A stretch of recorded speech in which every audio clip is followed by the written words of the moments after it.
Mapagpalang araw ng Biyernes po sa inyong lahat mga kapatid. The Lord is risen. Hallelujah. Hallelujah. Ngayon po ay araw ng Biyernes, unang araw ng Biyernes sa buwan ng Mayo. May 2, 2025. Welcome muli sa ating social media apostolate na Salmut Salita. Ang ating Ebanghelyo sa araw na ito ay mula sa Ebanghelyo ni San Juan, chapter 6, verses 1 to 15.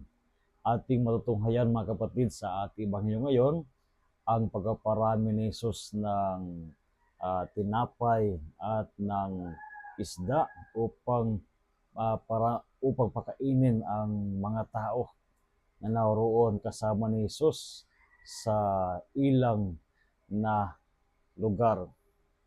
Ito ay napakahalagang ating muling isipin, no? Tayo ay magbalik tanaw sa mga ginawa ni Kristo habang tayo ay nagpapatuloy sa pagdiriwang ng Pasko ng muling pagkabuhay. We are reminded about what Jesus can do sa mga panahon na kung saan ay tayo ay umaabot sa limitasyon ng ating mga kakayanan o ating makakaya bilang tao. Inaasahan tayo na lagi magtiwala sa Panginoon.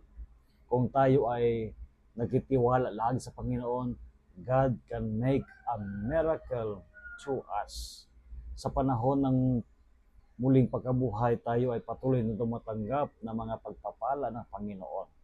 Sana ay hindi lamang tayo hanggang tumanggap o maging saksi sa mga ginagawa ng Panginoon sa buhay natin.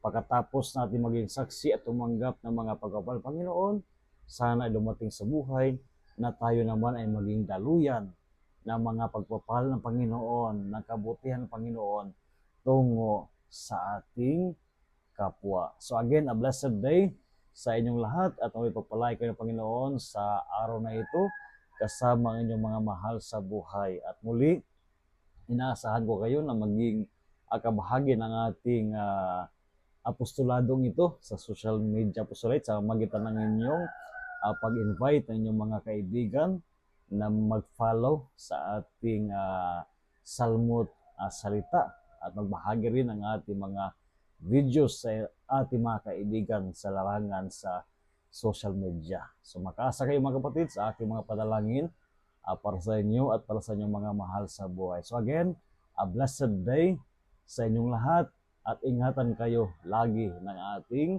Panginoon.